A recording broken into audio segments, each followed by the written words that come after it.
فتلقى آدم من ربه كلمات فتاب عليه إنه هو التواب الرحيم آمنت بالله صدق الله العظيم ببركة إن الله ملائكته يصلون على النبي يا أيها الذين آمنوا صلوا عليه وسلموا تسليما اللهم صل على سيدنا وحبيبنا نبينا وكريمنا ومولانا محمد وبارك وسلم صلاة وسلاما عليك يا سيدي يا حبيبي يا رسول الله كلهم من رسول الله ملتمس غرفا من البحر ورشفا من الديم مولاي صل وسلم دائما سرمدا على حبيبك خير الخلق كلهم۔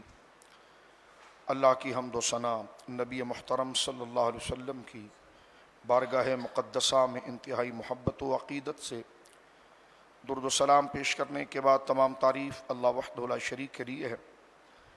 کل کے خلاصہ درس قرآن میں آیت نمبر 39 تک کا خلاصہ ذکر کیا گیا، لیکن اس سے 2 آیت قبل ایک شرعی مسئلہ یہاں پر موجود ہے جس کی توضیح سمجھنا ہم تمام پر لازم ہے۔ حضرت آدم علیہ السلام کے علم کے حوالے سے اور جنت میں رہنے کے حوالے سے ایک لمبی تفصیل قرآن مجید نے سورۃ الاعراف میں بھی ذکر کی ہے اور یہاں سورۃ البقرہ میں بھی ذکر کی جا رہی ہے، لیکن حضرت آدم علیہ السلام کے حوالے سے فَأَخْرَجَهُمَا مِمَّا كَانَ فِيهِ، تو شیطان نے جنت میں ان سے لغزش دی اور ان کو دوسری جانب مائل کیا اور جہاں رہتے تھے وہاں سے انہیں الگ کر دیا۔ وَقُلْنَا اهْبِطُوا بَعْضُكُمْ لِبَعْضٍ عَدُوٌّ، اور ہم نے فرمایا نیچے اترو، آپس میں ایک تمہارا دوسرے کا دشمن ہے۔ وَلَكُمْ فِي الْأَرْضِ مُسْتَقَرٌّ وَمَتَاعٌ إِلَىٰ حِينٍ، اور تمہیں ایک وقت تک زمین پر ٹھہرنا ہے اور برتنا ہے۔ حضرت آدم علیہ السلام کے بارے میں آگے فرمایا کہ فَتَلَقَّىٰ آدَمُ مِن رَبِّهِ كَلِمَاتٍ فَتَابَ عَلَيْهِ، حضرت آدم علیہ السلام نے درخت سے کھانے پر جب زمین پر آپ آئے تو ایک لمبا عرصہ کئی 100 سال آپ نے اللہ کے حضور استغفار اور توبہ کی، جس کو قرآن کریم یہاں ذکر کر رہا ہے کہ فَتَلَقَّىٰ آدَمُ مِن رَبِّهِ كَلِمَاتٍ، پھر اللہ رب العالمین نے خود آدم علیہ السلام کو چند کلمات سکھائے، فتاب علیہ، تو اللہ تعالیٰ نے ان کی توبہ کو قبول کیا۔ انہ التواب الرحیم، کہ بے شک وہی بہت توبہ قبول کرنے والا مہربان۔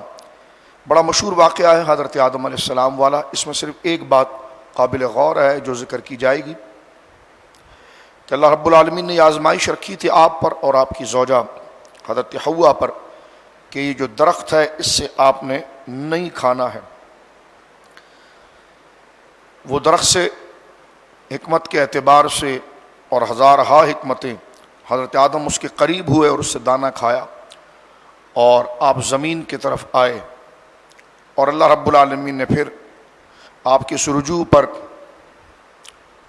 چند کلمات آپ کو توبہ کے لیے آپ کے دل پر اتارے، اور اس کی تفصیل سورۃ البقرہ کی ان آیات کی تفسیر ہمیں سورۃ الاعراف کی آیت نمبر 23 میں ملتی ہے۔ سب سے پہلے تو یہ بات ہے کہ انبیاء کرام معصوم ہوتے ہیں، ان سے گناہ ہونا یہ محال ہوتا ہے۔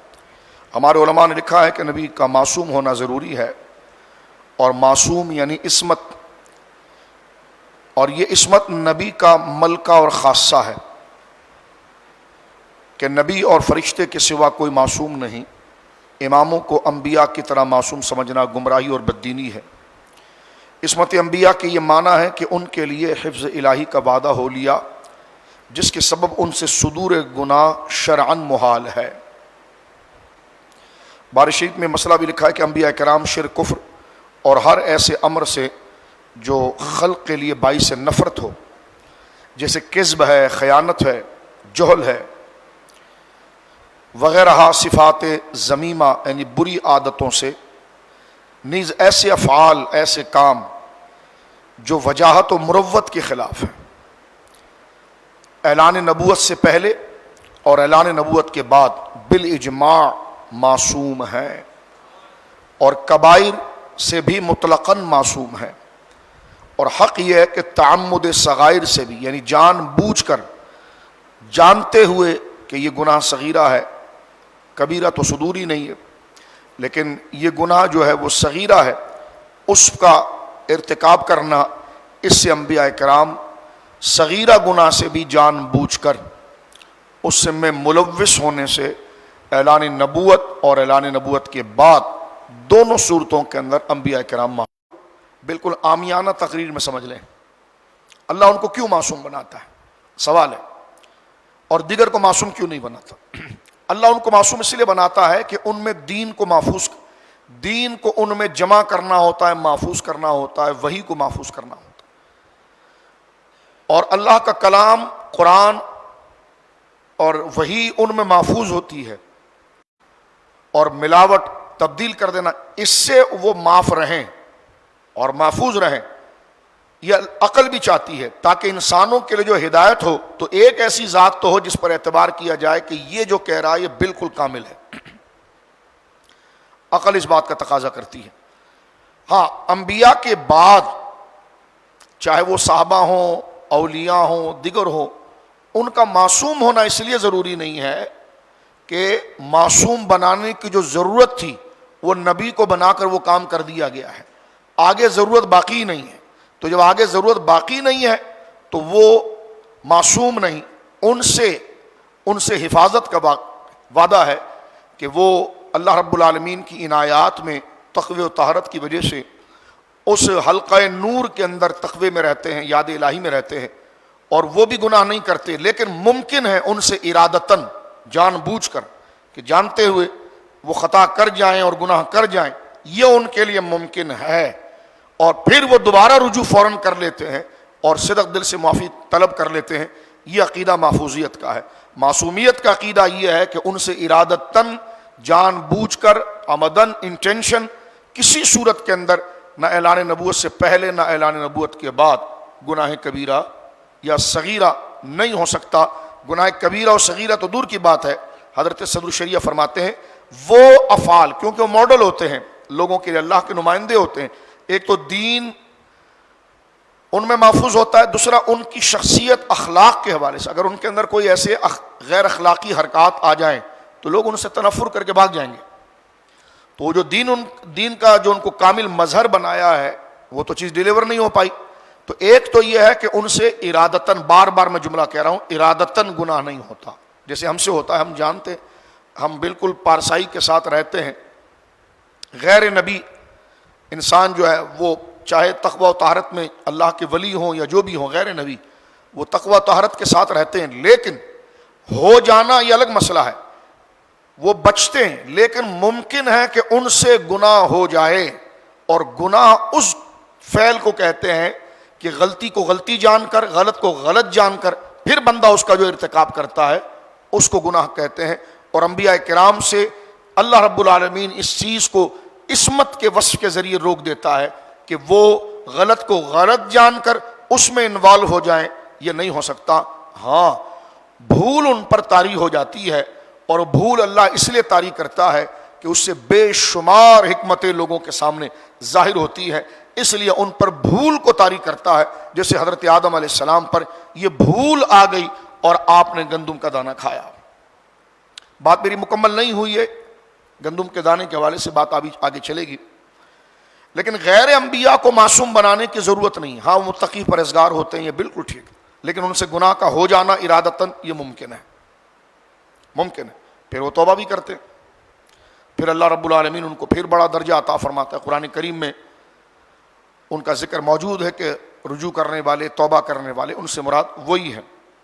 مجھ سے ایک دفعہ کسی ٹی وی کے پروگرام میں کالے نے پوچھا تھا کہ ہم جو ہے ان سب کو معصوم مانتے ہیں، تو میں نے عرض کیا کہ ان کو معصوم ماننے کی ضرورت نہیں ہے، اس لیے کہ معصوم بنانے کی جو وجہ تھی وہ وحی کو محفوظ کرنا تھا، تو وحی کو اور دین کو انبیاء کو بنا کر دیا گیا۔ انہوں نے کہا نہیں، غیر انبیاء میں ائمہ کو بھی معصوم ہونا ضروری ہے۔ ہم نے کہا اب کیا ضرورت باقی رہی ہے؟ ہم نے ہمارا جو عقیدہ تو ہم نے بتا دیا کہ نبی کو معصوم بنانے کی ضرورت یہ تھی کہ وحی کو محفوظ کرنا تھا، تاکہ لوگوں کو یہ شک نہ گزرے کہ جناب یہ ملاوٹ کر دیتا ہے، ہمارے سامنے اور ہوتا ہے پیچھے اور ہوتا ہے. تو اللہ رب العالمین انہیں گناہوں سے محفوظ رکھتا ہے. کس لیے؟ صرف وحی کو محفوظ کرنے اور وحی کی عملی شکل کے کردار کو محفوظ کرنے، اس کی پریکٹیکل لقد کان لکم فی رسول اللہ اسوۃ حسنہ. ساری انسانیت کے لیے ایک ماڈل شخصیت، پریکٹیکل لائف کس کی فالو کی جائے گی. تو ایک تو تھیوری اور اس کے ساتھ پریکٹیکل، یہ دونوں چیزیں، یعنی ایک تو حصول جو آیا وہ، اور اس پر جو انہوں نے پریکٹیکل عمل کر کے دکھایا ہو بہو وہی کے مطابق، ان کو محفوظ کرنا تھا تاکہ وہ انسانوں کے لیے ہدایت کا ماڈل بن جائے. ہاں انہوں نے کہا ٹھیک ہے بھائی یہ تو کیسے، ان کو تو بات مانی جائے گی، یہ تو گناہوں سے محفوظ ہے، گناہوں سے معصوم ہے، ان سے تو ہو نہیں سکتا، ان کے علاوہ کی کیا ضرورت ہے؟ تو انہوں نے کہا جی ان کے علاوہ کس لیے ضرورت ہے کہ وہ دین کی تبلیغ کرتے ہیں، قرآن کی آیات کی تشریح کرتے ہیں، نبی کی مراد و مقصد کو بیان کرتے ہیں. تو میں نے کہا وہ مقصد تو آپ بھی بیان کرتے ہیں، ممبر پر تو آپ بھی تو کالا جبہ پہن کے بیٹھ جاتے ہیں، بیان کرتے ہیں، سب کچھ کرتے ہیں. کہنے لگے ہاں. تو میں نے کہا پھر آپ معصوم کیوں نہیں؟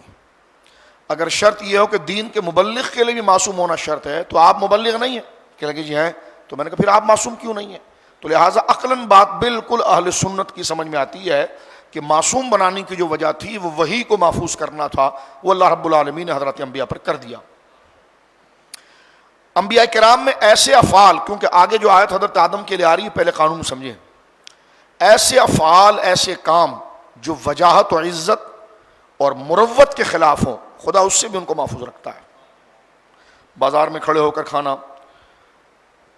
لوگوں کے پر چیخو پکار کرنا، بدتمیزی کے ساتھ پیش آنا، یہ خلاف مروت کام ہے، منصب کے خلاف کام ہے. گناہ تو گناہ اللہ رب العالمین خلاف وجاہت اور خلاف کرامت کام جو ان کی شخصیت کے ساتھ زیب نہیں دیتی، اللہ رب العالمین اس سے بھی ان کو محفوظ رکھتا ہے. اچھا تو پھر یہ جو کام ہوا ہے، حضرت آدم علیہ السلام نے دانہ کھایا، یہ کیا چیز ہے پھر؟ تو ہم نے کہا یہ چیز ہم سے کیا پوچھ رہے ہو؟ تو جس قرآن سے کہہ رہے ہو تو قرآن نے خود اس مسئلے کو واضح کیا ہے. سورۃ الاعراف کے اندر یہ مسئلہ موجود ہے واضح طور پر کہ جس وقت حضرت آدم علیہ السلام جنت کے اندر تھے تو شیطان اس وقت آپ کے پاس آیا اور اس نے حضرت آدم علیہ السلام کے ساتھ کیا کیا صورتیں کی. تو وہ قرآن مجید میں سورۃ الاعراف کے اندر اس بات کو ذکر کر دیا. پہلے تو اس نے یہ کہا کہ ان تکون ملکین او تکون من الخالدین، تم دونوں فرشتے بن جاؤ گے اور ہمیشہ اس میں رہو گے. تو لہٰذا ایک تو یہ درخت جو ہے نا اس سے کھانے کا منع نہیں کیا، وہ دوسرا درخت ہے، اور آپ کو کھانے سے اس لیے منع کیا ہے کہ اگر آپ کھاؤ گے تو پھر ہمیشہ کے ہو جاؤ گے اور ہمیشہ رہو گے. تو آپ نے کہا یہ کیسے ہو سکتا ہے؟ تو آگے صرف وقاسمہما انی لکما لمن الناصحین، آیت نمبر 21 سورۃ الاعراف. شیطان نے قسم کھائی، وقاسمہما، اور اس نے ان دونوں سے قسم کھا کر کہا انی لکما لمن الناصحین، کہ بے شک میں جو آپ کو اس درخت سے کھانے کا کہہ رہا ہوں تو میں آپ دونوں کا بے حد جو ہوں وہ خیر خواہ ہوں.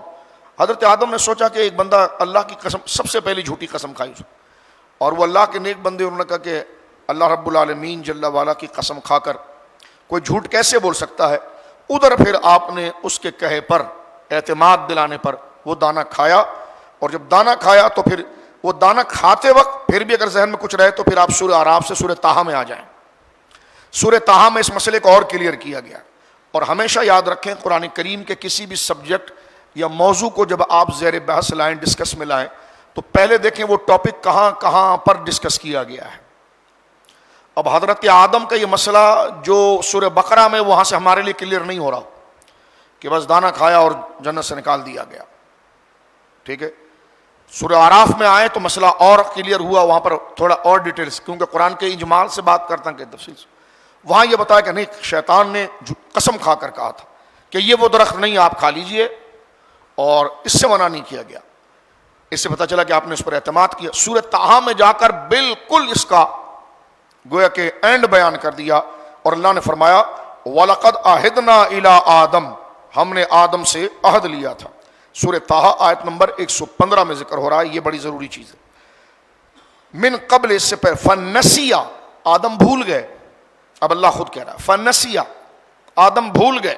وَلَمْ نَجِدْ لَهُ عَزْمًا، اور جو کام انہوں نے کیا ہم نے اس کام میں ان کا ارادہ نہیں پایا. تو جب تک عزم نہیں ہوگا تو گناہ نہیں ہوگا. تو یہاں پر قرآن نے واضح کر دیا. ہمیشہ یہ آیت سورہ طٰہٰ کی یاد رکھیں. حضرت آدم علیہ السلام کا جو وہ کام تھا وہ عزمن نہیں تھا, ارادتاً نہیں تھا, انٹینشن نہیں تھا, اور اس پر قرآن کی آیت نص موجود ہے. اب اگر کوئی قرآن یہ کہے آدم علیہ السلام کے لیے گناہ کا لفظ کرے تو بدترین قسم کا گمراہ ہے, اور قرآن کی اس آیت کا منکر قرار پاتا ہے. جب جس رب نے یہ بات کی ہے اسی رب نے سورہ طٰہٰ میں حضرت آدم کے دل اور ان کی فکر اور ان کا ارادہ کیا تھا وہ ذکر کیا. فرما فنسیا, پس وہ بھول گئے.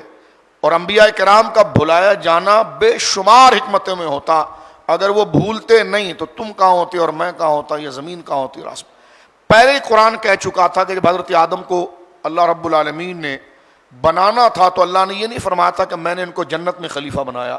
فرمایا انی جاعل فی الارض خلیفہ, میں نے زمین میں اپنا نائب بنایا ہے. تو یہ بات تو اللہ نے پہلے کر دی تھی کہ یہ یہاں کے نہیں ہے, زمین کے. اب زمین تک جانے کے لیے ساری حکمتیں سامنے آئی ہے, اور اس حکمتوں کے اندر بندے کا رب کی طرف رجوع کرنا کیسا ہے, مقام انبیاء کیسا, انابت کیسا, فرمان برداری کیا ہے, یہ تمام چیزیں بھی آنے والے انسانوں کو بتا دی گئی ہے. کہ دیکھیے کہ حضرت آدم کا زمین پر تو آنا تھا ہی تھا, لیکن پھر یہ بندہ جس کو ہم نے اتنی عظمت عطا فرمائی تو وہ اپنے رب کی اطاعت میں, فرمان برداری میں, مانا کہ وہ کام اس سے بھول کر ہوا لیکن پھر بھی وہ اللہ کے حضور رجوع اور توبہ کرتا رہا, تو اللہ رب العالمین جل وعلا کی بڑائی بیان کرتا رہا.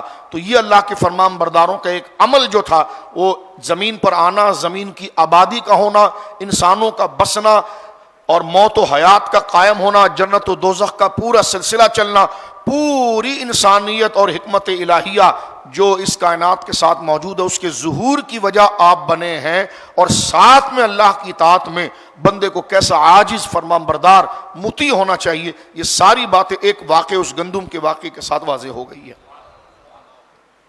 اور پھر ساتھ میں اللہ رب العالمین نے جو ذکر کیا وَلَمْ نَجِدْ لَهُ عَزْمًا, ہم نے ان کا قصد نہیں پایا, یعنی نافرمانی کا قصد نہیں فرما. ہم سے جو گناہ ہوتا ہے ہمارا قصد ہوتا ہے, ارادہ ہوتا ہے, ہم جان کر کرتے ہیں, ہمیں پتہ ہوتا ہے. اور جو چیز بھول کر کی جائے تو حضور سید عالم کی حدیث مبارکہ نا کہ بھولے کے اوپر اللہ رب العالمین سوئے ہوئے کے اوپر, بھولے کے اوپر, کیونکہ اس کا اختیار ہی نہیں, اللہ کا قلم اٹھ جاتا ہے. تو انبیاء کرام کو اللہ رب العالمین جل وعلا ان پر بھول کو طاری کرتا ہے. ظاہراً لفظ کر رہا ہوں نسیان, اس نسیان سے ہمارے لیے کئی بھلائیاں ہیں. سرکار دو عالم صلی اللہ علیہ وسلم کو فجر کی نماز میں سلا دیا گیا لیلۃ التاریس میں, بخاری مسلم میں موجود. سرکار لوٹ رہے ہیں اور رات کا وقت تھا, اور حضور سید عالم صلی اللہ علیہ وسلم کو سلا دیا گیا. اور حضور سید عالم نے حضرت بلال رضی اللہ تعالیٰ عنہ کو سرکار دو عالم صلی اللہ علیہ وسلم نے ارشاد فرمایا تھا کہ بلال دیکھو رات کا وقت ہے, اور ایسا کرو کہ تم سفر میں بھی ہم تھک گئے, آرام کر رہے ہیں, تم وہاں بیٹھ کر فجر کو دیکھو, فجر جیسی نظر آئے گی تو ہم سب کو اٹھانا. حضرت بلال کہتے ہیں ٹھیک ہے. ان کی ڈیوٹی تھی, وہ بیٹھ گئے. حضرت بلال کو بھی نیند لگ گئی, اب وہ بھی سو گئے, سب سو گئے. سورج سر کے اوپر آ گیا, مسلم بخاری کے اندر موجود ہے, اور یہ میرے سامنے موطا امام مالک ہے, ابھی حدیث نمبر 26. سورج جب سر کے اوپر آ گیا تو سب سے پہلے آنکھ جو ہے وہ حضرت ابو بکر صدیق کی کھلی, پھر حضرت عمر کو اٹھایا, پھر دونوں جا کر سرکار کے سرانے کھڑے ہوئے, اور تعجباً اللہ اکبر اللہ اکبر. سرکار دو عالم صلی اللہ علیہ وسلم نے اپنی آنکھوں کو کھولا, اور فجر کا وقت تو جا گیا تو دن نکل آیا. تو حضور علیہ الصلوۃ والسلام نے بالکل اس کو اسی طرح پائیے جیسا گندم والا واقعہ ہے. حضور نے فرمایا نہیں, ہم یہاں پر نہیں نماز پڑھیں گے کیونکہ یہاں شیطان کا دخل ہے, ایک بڑی زبردست تقریر اس پر ہو سکتی ہے. فرمایا ہم آگے جائیں گے. آگے جا کر حضور علیہ الصلوۃ والسلام نے اس نماز کی قضا کی ہے. اور پھر حضور نے یہ جملہ بھی ارشاد فرمایا وہاں پر جو اس کو میں گزشتہ کئی دفعہ عرض کر چکا ہوں. سرکار فرماتے ہیں انی لانسا, میں بھولتا نہیں ہوں, او انسا, بھلایا جاتا ہوں. انی لانسا, میں بھولتا نہیں ہوں, او انسا, بھلایا جاتا ہوں, لاسنہ, تاکہ تمہارے لیے کوئی نیا طریقہ نکلے. یہ حضور کا خطبہ, بڑی حکمت بڑی بات ہے. فرمایا انی لانسا, میں بھولتا نہیں ہوں, او انسا, مجھے بھلا دیا جاتا ہے. کیوں؟ لاسنہ, تاکہ تمہارے لیے آسانیاں اور تمہارے لیے ترقی نکلے. یعنی تمہارے ساتھ اگر یہ واقعہ ہوتا تو تم کیا کرتے؟ اور حضور کی زندگی ایک نمونہ ہے عمل کا، تو حضور پر یہ طاری کیا۔ لیکن اب آپ دیکھیے وہی نبی محترم صلی اللہ علیہ وسلم کہ جن کی آنکھیں سوتی ہیں اور دل جاگتا ہے، اور ہماری ماں حضرت عائشہ جب تہجد کے بارے میں حضور سے پوچھتی ہیں کہ یا رسول اللہ صلی اللہ علیہ وسلم آپ عشاء کی نماز پڑھ کر سو جاتے ہیں، سرکار کی عادت تھی عشاء کی نماز پڑھ کے آرام فرماتے اکثر، اور رات کا جو آخری پہر ہے جو فجر سے آنے کا ٹائم، جو سحری کا ٹائم ہوتا اس وقت حضور اٹھتے تھے اور سرکار دو عالم صلی اللہ علیہ وسلم تہجد کی نماز ادا کرتے، اور تہجد کی نماز سے رکتے تو فجر کا وقت داخل ہوتا، حضرت بلال اذان دیتے، حضور حجرے سے تشریف لاتے اور فجر کی نماز پڑھاتے۔ ہماری ماں حضرت عائشہ، کیونکہ یہ ایک نماز جو تہجد کی ہے حضور پر ایک زائد ہے، اقیم الصلاۃ لدلوک الشمس الی غسق اللیل وقرآن الفجر ومن اللیل فتہجد بہ نافلۃ لک، حبیب آپ پر تہجد کی نماز ایک اضافی نماز ہے، حضور پر 6 نمازیں، 5 وہ اور مرتبے اور مقام کے حوالے سے پھر چھٹی جو ہے وہ تہجد کی نماز۔ تو ہماری ماں ام المومنین حضرت عائشہ نے حضور علیہ الصلوۃ والسلام سے اس اپنے ڈر کو واضح کیا اور اپنی سوال کو واضح کیا، شاگرد ہیں حضور کی، کہ یا رسول اللہ، آپ یعنی کہنا یہ چاہ رہی ہیں، مفہوم یہ ہے کہ آپ عشاء کی نماز پڑھ کر سو جاتے ہیں، تو کبھی ایسا بھی تو ہو سکتا ہے کہ آنکھ ہی نہ کھلے؟ تو حضور نے اشارہ فرما دیا این یا تنامان ولا ینام قلبی، عائشہ ہماری آنکھیں بند ہوتی ہیں، دل جاگتا ہے، یعنی ہم ہوش میں ہوتے ہیں۔ اس لیے ہمارے علماء نے لکھا ہے کہ انبیاء کرام اگر سو بھی جائیں تو ان کا وضو نہیں ٹوٹتا۔ ہاں حضور نے اگر وضو کیا ہے تو بیان جواز کے لیے کیا۔ حضرت ابو ہریرہ کہتے ہیں کہ حضور سو رہے ہیں اور آپ کی سانسیں تیزی سے چل رہی ہیں، یعنی آواز جو آتی ہے ہلکی وہ تیزی سے، حضور علیہ الصلوۃ والسلام سو رہے ہیں، باقاعدہ سنا گیا، اٹھے اور حضور نے نماز پڑھائی، جبکہ نیند جو ہے وہ وضو کو توڑ دیتی ہے، نیند جو ہے وہ ناقص وضو ہے، اس لیے کہ ناقص وضو ہونے میں تھوڑا تفصیل ہے، وہ یہ ہے کہ جب انسان کے دماغ نیند طاری ہوتی ہے تو اس کے دماغ کو معاف کر دیتی ہے اور اس کے بدن کے اعضاء ڈھیلے پڑ جاتے ہیں، تو سبیلین یعنی پیشاب کے دونوں جگہوں سے کسی بھی چیز کا خارج ہونا یہ بہت ممکن ہو جاتا ہے، تو اس غفلت کی وجہ سے نیند کو ناقص وضو کہا گیا ہے۔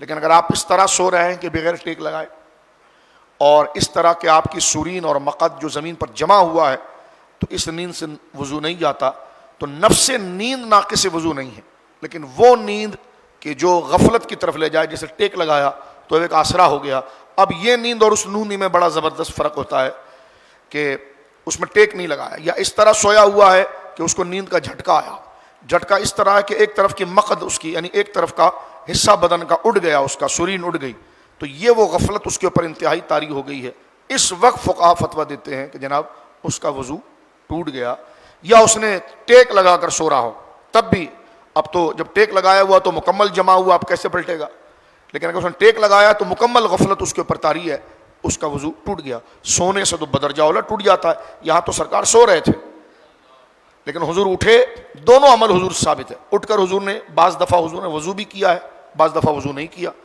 اور آپ نے جو ہے کہ وہ نماز پڑھائی۔ بعض لوگوں نے اس حدیث سے استدلال کرنا شروع کر دیا کہ فجر کی نماز بغیر وضو کے، او جاہلوں، وہ حضور کا خاصہ ہے، وہ حضور کا خاصہ ہے، کیونکہ حدیث کو سمجھنے کے لیے دیکھنا حدیث اور ہے، سنت اور ہے، اس کو پھر آگے چل کے کسی جگہ پر ہم ڈسکس کریں گے، سنت اور ہوتی ہے، حدیث اور ہوتی ہے۔ سنت اس قانون کو کہتے ہیں، حدیث سرکار دو عالم نے 11 شادیاں کی، کہاں لکھا ہے؟ قرآن میں لکھا، کہاں لکھا؟ حدیث میں، تو عمل کرو گے تو یہ حدیث ہے، سنت نہیں ہے۔ سنت وہ طریقہ ہوتا ہے قانون کا جس پر عمل کیا جاتا ہے، خیر موضوع در جائے گا۔ تو نبی پاک صلی اللہ علیہ وسلم نے وضو فرمایا اور بعض دفعہ وضو نہیں فرمایا، تو جب وضو نہیں فرمایا تو یہاں سے پتہ چلتا ہے کہ جناب رسول کریم صلی اللہ علیہ وسلم کے دل و دماغ پر وہ غفلت نہیں طاری ہوتی انبیاء کی کہ جو بندے کے ساتھ یہ معاملہ کرے، یہ تو چھوڑیے آپ، یہ تو رہنے دیجیے۔ اللہ انبیاء کو ایسا پاکیزہ بناتا ہے کہ سرکار دو عالم صلی اللہ علیہ وسلم جب وضو فرماتے تھے تو آپ نے دیکھا ہے کہ صحابہ کرام اس وضو کے پانی کو پیتے تھے، ٹھیک ہے۔ سرکار کریم علیہ الصلوۃ والسلام نے اپنے بدن پر وضو کا پانی ڈالا، مثال کے طور پر میرا اور آپ کا وضو نہ ہو تو ہمارا بدن جو ہے وہ معنن حدث میں ہے، ایسی ناپاکی کے اندر ہے کہ جس کو دھونا ضروری ہے، اور حدث کہاں پر لگا ہوا ہے؟ اعضائے وضو پر۔ ہاں اگر بندے کو ایسی کیفیت طاری ہو گئی جس میں غسل واجب ہوتا ہے پھر تو سارا بدن حدث میں ہے، پھر تو سارا بدن دھویا جائے گا، پانی بہایا جائے گا کہ جسم کا کوئی بھی حصہ جو ظاہر ہوتا ہے، یہاں تک کہ کوئی ایک بال بھی اس میں خشک نہ رہے، وہ کس صورت میں؟ جب غسل واجب ہو جائے. لیکن غسل واجب نہیں ہوا، آپ نے استنجا کیا، یہ سبیلین سے کوئی چیز خارج ہوئی، وضو کی حاجت ہوئی ہے، وضو کی حاجت ہوئی ہے، غسل کی حاجت نہیں ہوئی ہے.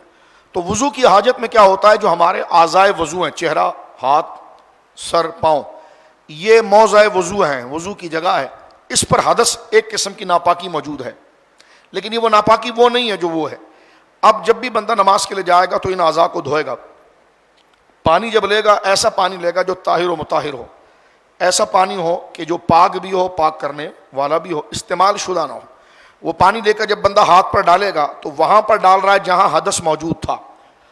اب وہ پانی جو تھا وہ پاک کرنے والا پاک بھی تھا اور پاک کرنے والا بھی تھا، لیکن ایسی جگہ پر اس نے ڈالا جس جگہ پر حدث موجود تھا. اب وہ پانی جب گر گیا تو اس نے اس حدث کو اپنے ساتھ لے لیا. اب جو قطرے ٹپک رہے ہیں وہ پاک تو ہیں، لیکن اس پانی کے اندر پہلے دو کوالٹی تھی، وہ پاک بھی تھا، پاک کرنے والا بھی تھا. لیکن جب اس نے ایسے بے وضو بدن پر جہاں پر اس کو بہایا تو اس کا ایک کام تو ایک آپشن ختم ہو گیا، پاک کرنے والی بات تو ختم ہو گئی، وہ کر گزرا. پاک وہ رہے گا لیکن پاک نہیں کر سکے گا. اب جو پانی ٹپکے گا اس کو کہتے ہیں مستعمل. طاہر ہے غیر مطہر. پہلے طاہر بھی تھا، مطہر بھی تھا، لیکن جو پاک تھا پاک کرنے والا تھا، جو پاک کرنے والی صفت وہ یوز ہو گئی، بے وضو بدن پر جب گرا تو وہ یوز ہو گئی. لیکن دوسری جو اس کی کوالٹی تھی پاک ہونے والی وہ باقی ہے. اس لیے آپ کے کپڑے پر وضو کا پانی لگ جاتا ہے، استعمال آپ منہ دھوتے ہیں، چہرے سے گر کے لگتا ہے تو بدن ناپاک نہیں ہوتا. کیوں؟ اس لیے کہ ایک چیز اس کی ختم ہو گئی ہے، پاک کرنا. لیکن وہ پاک کرنا وہ ختم ہو، خود سے پاک ہونا وہ موجود ہے. لیکن صحابہ کرام وہ پانی جسے طاہر غیر مطہر کہا جاتا ہے، یعنی وضو میں استعمال کے بعد، علماء نے لکھا ہے کہ مستعمل پانی پی نہیں سکتے، مستعمل پانی پی نہیں سکتے، اس سے وضو نہیں کر سکتے.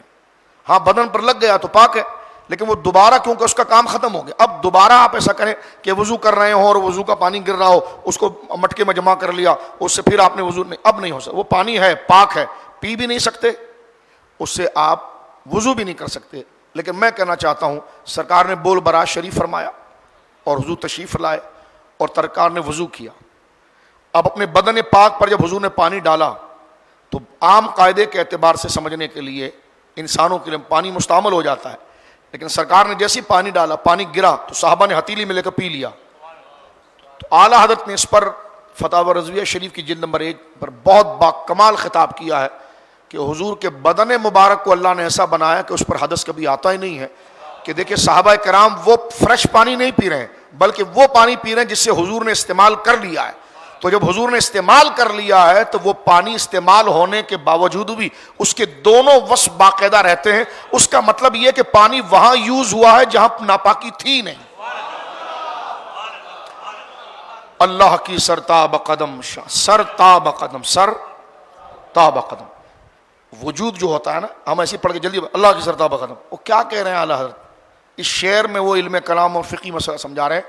انسان کا قد، ہائٹ، انسان کی ہائٹ سر سے لے کر پاؤں تک ہوتی، وہی سر اور پاؤں کو ذکر کر رہے ہیں. اللہ کی سر، ہیڈ، پاؤں تک، لیگز.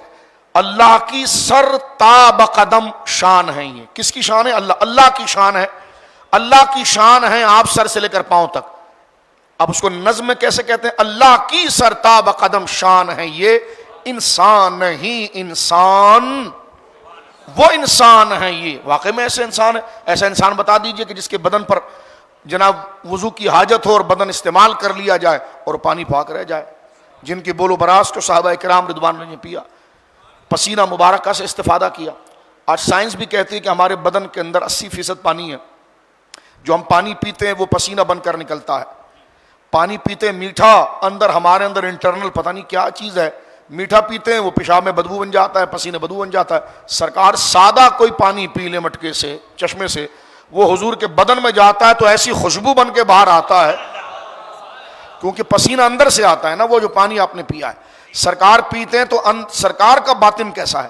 ہمارا باطن ایسا ہے کہ ہم پیتے ہیں میٹھا شربت، وہ بدبو بن کر نکلتا ہے. حضور پیتے ہیں سادہ پانی، وہ ایسا خوشبو بن کر نکلتا ہے کہ عرب والے جو خوشبو کے رسیاں ہیں وہ کہتے ہیں نہ پہلے کبھی ایسی خوشبو دیکھی نہ کبھی آگے۔ تو یہ سرکار دو عالم صلی اللہ علیہ وسلم کی بشریت ہے۔ آئیے یہاں پر دیکھیے کہ حضرت یہ ساری بات سننے کے بعد کہ جو فجر کی نماز نکل گئی، لیلۃ التاریس کا واقعہ 2-3 دفعہ ہوا ہے، لیکن بڑا زبردست امام مالک، یہ موطا امام مالک میرے سامنے ہے، یہ امام بخاری سے پہلے کی کتاب ہے اور یہ امام بخاری کے دادا استاذ ہیں۔ سب سے پہلی کتاب جو مرتب کی گئی، آگے انشاءاللہ حجت حدیث کا موضوع آ رہا ہے، کیونکہ آگے موضوع بنے گا تو وہاں پر میں پرویزیوں اور غامدیوں کے سوال کے جوابات دے دوں گا، لیکن یہاں یہ سمجھ لیجئے کہ سب سے پہلے احادیث جو مختلف صحابہ کرام کے پاس لکھی ہوئی تھی یا جو ان کو یاد تھی، انہوں نے اپنے شاگردوں کو لکھائی تھی، تو منتشر احادیث کو باقاعدہ عنوان کے تحت کمپائل جس نے کیا ہے، ان میں سب سے پہلے نام موطا امام مالک، حضرت امام دار الہجرہ امام مالک بن انس رضی اللہ تعالیٰ عنہ، جن کو امام مالک کہتے ہیں، سب سے پہلے حدیث کی کتاب آپ نے مرتب کی۔ امام بخاری تو ان کے پوتے شاگردوں میں سے بعد میں کام کیا، انہوں نے بھی حدیث حاصل۔ تو یہ دیکھیے میرے سامنے موجود ہے موطا امام مالک، حدیث نمبر 26 ہے، بالکل شروع میں حضرت امام مالک لائے، فرما ارس رسول اللہ صلی اللہ علیہ وسلم بطریق مکہ وکل بلالا ان یوقظہم للصلاۃ، فرما نبی کریم علیہ الصلوۃ والسلام رات کے وقت پڑاؤ کیا اور حضرت بلال کو یہ ہدایت کی کہ وہ لوگوں کو نماز کے لیے جگائیں۔ تو فرماتے ہیں کہ فرقد بلال، حضرت بلال بھی سو گئے، حتی استيقظوا وقد طلعت عليهم الشمس فاستيقظ القوم وقد فزعوا فأمرهم رسول الله صلی اللہ علیہ وسلم ان يركبوا حتى يخرجوا من ذلك الوادي۔ بلال بھی سو گئے، سورج نکل آیا تو لوگ پریشان ہو گئے، تو حضور علیہ الصلوۃ والسلام نے ہدایت کی کہ وہ سوار ہو اور وادی سے نکلیں۔ آپ صلی اللہ علیہ وسلم اس وادی سے نکلے اور حضور علیہ الصلوۃ والسلام نے یہ ارشاد فرمایا ثم امرهم رسول اللہ صلی اللہ علیہ وسلم ان ينزلوا او يتوضؤوا او امر بلالا، حضور نے فرمایا اس وادی میں جو ہے ان هذا الوادی به الشیطان، یہاں شیطان کا دخل ہے، نکلو۔ دوسری جگہ پر گئے اور صحابہ کو کہا جلدی جلدی وضو کرو، ہم اپنی نماز کی قضا کرتے ہیں۔ سارے صحابہ چلے گئے وضو کرنے کے لیے اور حضور سید عالم صلی اللہ علیہ وسلم وضو فرما کر آپ تشریف لا رہے ہیں۔ جیسا میں نے کہا کہ بیان جواز کے لیے کبھی حضور نے وضو کیا ہے کبھی نہیں کیا۔ آپ نے حضرت بلال کو نماز کی اذان کے لیے یا اقامت کے لیے کہنے لگے۔ نبی کریم علیہ الصلوۃ والسلام نے لوگوں کو نماز پڑھائی، نماز سے فارغ ہونے کے بعد آپ نے لوگوں کو پریشانی دیکھی تو ارشاد فرمایا اے لوگو، اللہ نے ہماری ارواح کو قبض کر لیا تھا، اگر وہ چاہتا تو تمہیں اسی وقت کی بجائے کسی اور وقت واپس لوٹاتا، یعنی موت ہی آ جاتی، روح ہی واپس نہ آتی۔ یہ حضور نے خطبہ دیا۔ جب کوئی نماز کے وقت سو جائے یا نماز بھول جائے تو جب موقع ملے تو وہ اس نماز کو اسی طرح ادا کرے جیسے نماز کے مخصوص وقت میں ادا کرتا ہے۔ یہ مسئلہ حضور نے بیان کیا۔ پھر حدیث کے الفاظ جو ہماری آج کی گفتگو کا خاص مستدل تھے، ثم دعا رسول اللہ بلالا، سرکار دو عالم صلی اللہ علیہ وسلم نے جب یہ بات ذکر فرمائی تو حضرت پھر نبی کریم علیہ الصلوۃ والسلام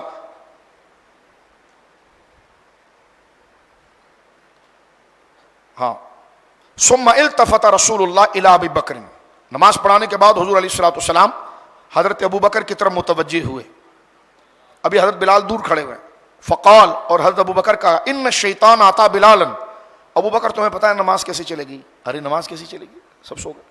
تو حضور بتا رہے ہیں، یہ یاد رکھنا، یہ حدیث یہ موطا امام مالک کی حدیث نمبر 26 ہے، اور میں سمجھتا ہوں کہ اپنی زندگی کے اندر جن پیاری باتوں کو کرنے کا اللہ نے اپنے فضل سے مجھ بیکار کو توفیق دی ہے، ان میں یہ سب سے بڑی بات مجھے لگتی ہے، اس لیے میں حدیث بار بار پڑھتا ہوں۔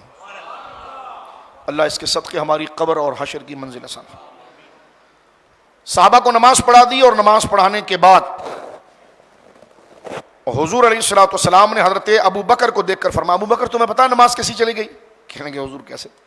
فرمایا ان الشیطان آتا بلال، شیطان جو تھا نا وہ بلال کے پاس آیا، وہ قائم یصلی، اور بلال بالکل پریپیئر تھے، وہ کھڑے ہو کے نماز ہی پڑھ رہے تھے۔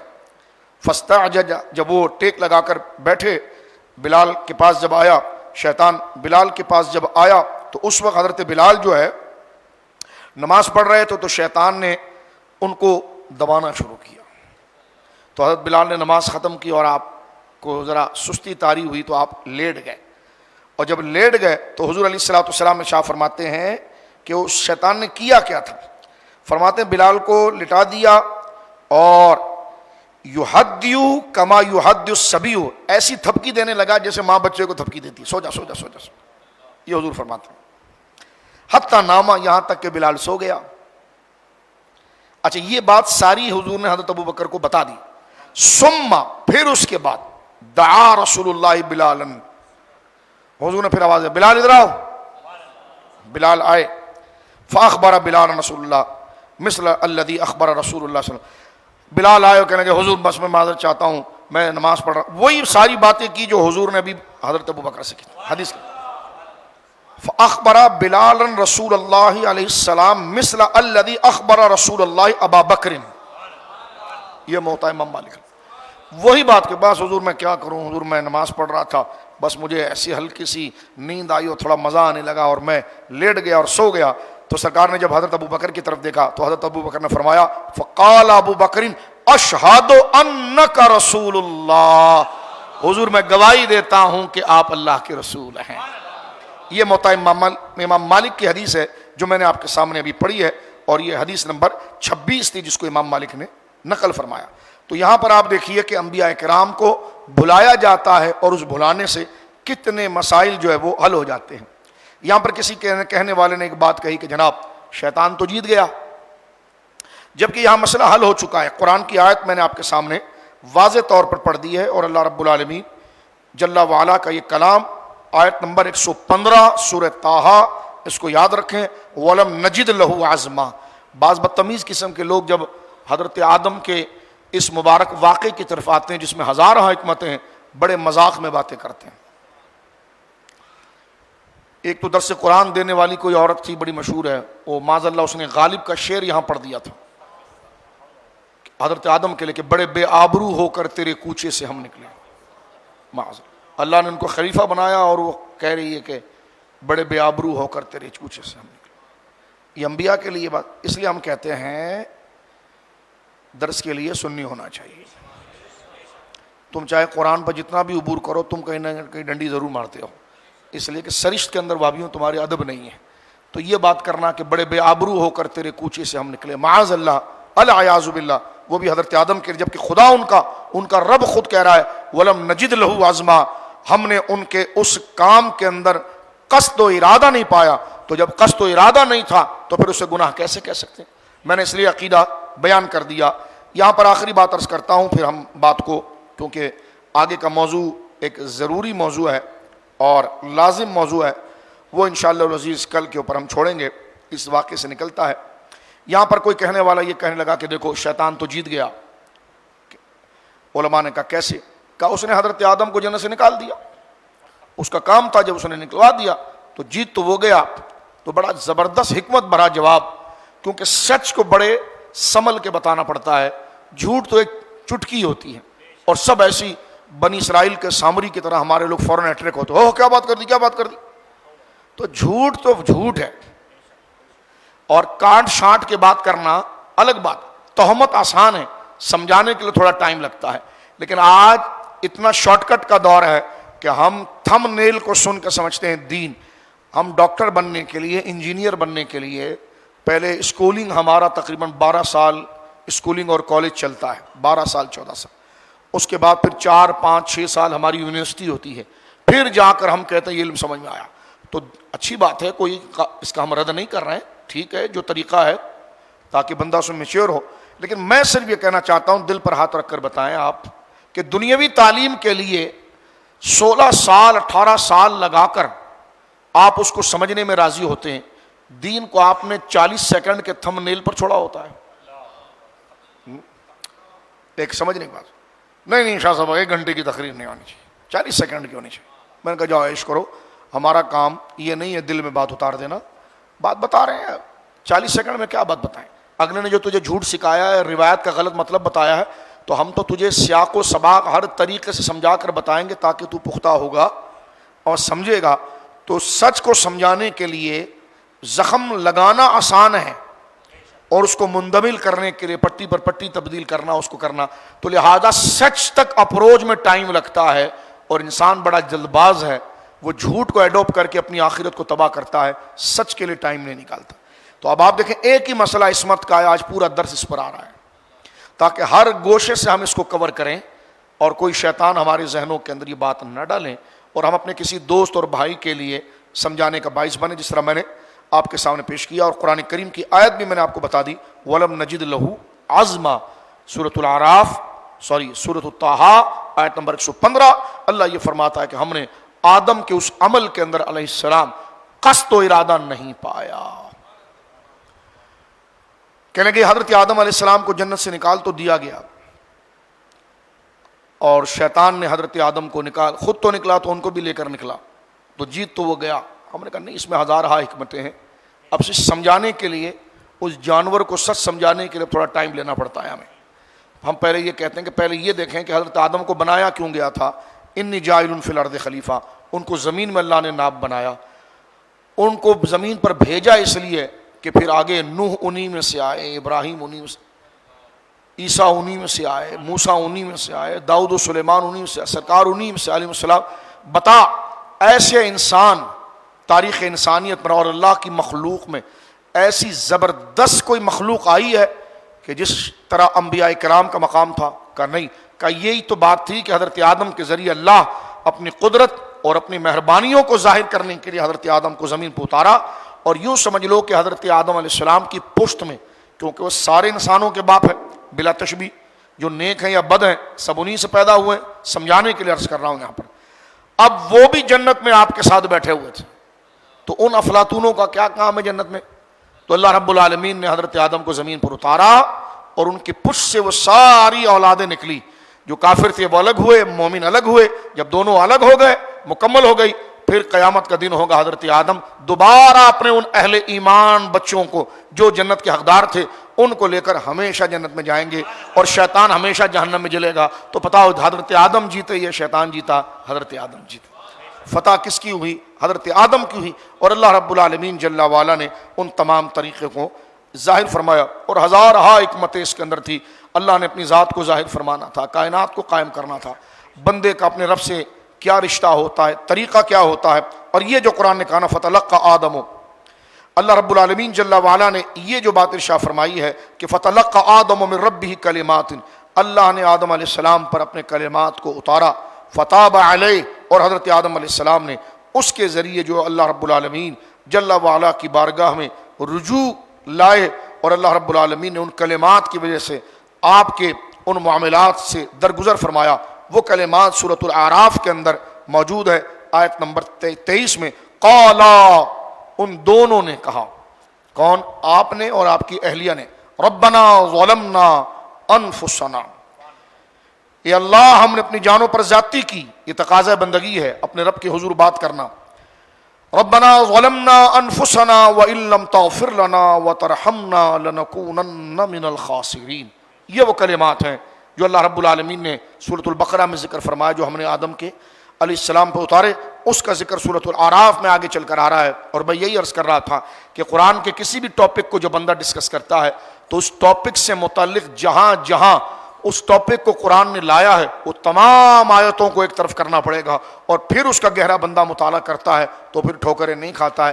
یہی اہل سنت کے علماء کا طریقہ ہے کہ وہ جس ٹاپک کو، جس طرح ہم حضرت آدم کے اس توبہ والے مسئلے کو یا گندم کھانے والے مسئلے کو آج ہم نے اپنا ٹاپک اور موضوع بنایا تھا، تو اس سے ہم نے جہاں جہاں کئی اور جگہ، لیکن یہ وہ بنیادی مقامات تھے 3 جگہ پر، سورہ بقرہ، سورۃ آل عمران، سورۃ البقرہ، سورۃ الاعراف اور سورۃ الطٰہٰ۔ ان تینوں کو آپ کنیکٹ کرتے ہیں تو موضوع سامنے آ جاتا ہے کہ جناب کیا وجہ تھی۔ تو یہاں پر اللہ نے سورۃ الاعراف میں کہا کہ شیطان نے قسم کھائی تھی اور اس نے یقین دلایا تھا کہ یہ وہ درخت نہیں ہے، تو اب وہاں پر تو صرف اتنا ہے سورہ بقرہ میں کہ دانا کھایا۔ اگر ادھر ہی آپ اٹکے رہیں گے تو آپ کے ذہن کے اندر بدگمانی آئے گی، اور آپ میں کوئی مسکنسیپشن ڈال سکتا ہے، گمراہ کر سکتا ہے۔ تو یہاں پر آپ دیکھیے فرمایا کہ اے اللہ، اے ہمارے رب، ہم نے اپنی جانوں پر زیادتی کی، اور اگر تو ہمیں نہ بخشے اور ہم پر رحم نہ فرمائے تو ہم ضرور نقصان اٹھانے والوں میں سے ہو جائیں گے۔ تو یہ حضرت اللہ تعالیٰ نے حضرت آدم علیہ السلام کی طرف ان کی قبولیت توبہ کے لیے یہ کلمات ارشاد فرماتے ہیں۔ حضرت فاروق اعظم رضی اللہ تعالیٰ عنہ سے ایک روایت جو ہے مستدرک کے اندر ملتی ہے، جس پر ہم اپنی بات کو ختم کریں گے، مجموعہ زوائد میں بھی ہے، جامع صغیر میں بھی ہے۔ حضرت فاروق اعظم رضی اللہ تعالیٰ عنہ فرماتے ہیں جب آدم علیہ السلام سے یہ اجتہادی بات سرزد ہوئی کہ آپ نے معاملہ کیا، تو انہوں نے سر اٹھا کر عرش کی طرف دیکھا اور کہا میں تجھ سے یا اللہ سیدنا محمد صلی اللہ علیہ وسلم کے وسیلے سے سوال کرتا ہوں اور تو مجھے بخش دے۔ اللہ تعالیٰ نے ان کی طرف وحی کی کہ محمد کیا ہے اور محمد کون ہے صلی اللہ علیہ وسلم۔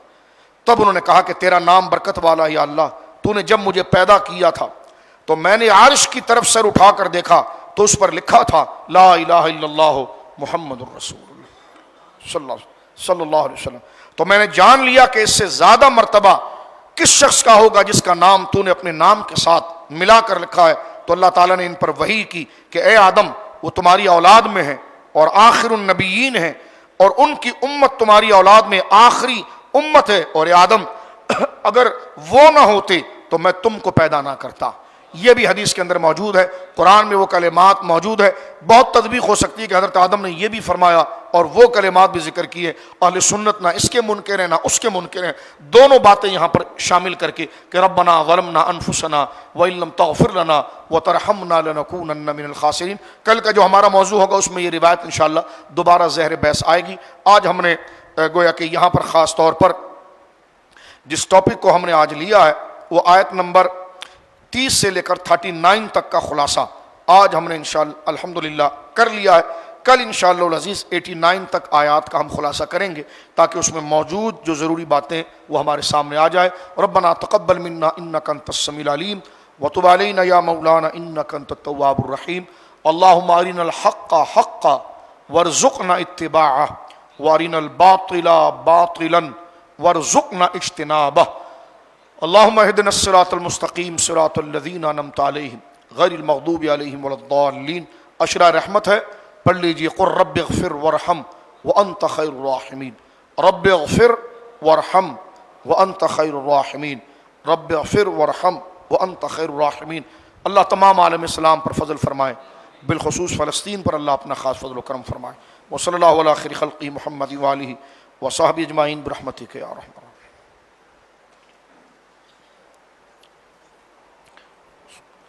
فمبلغ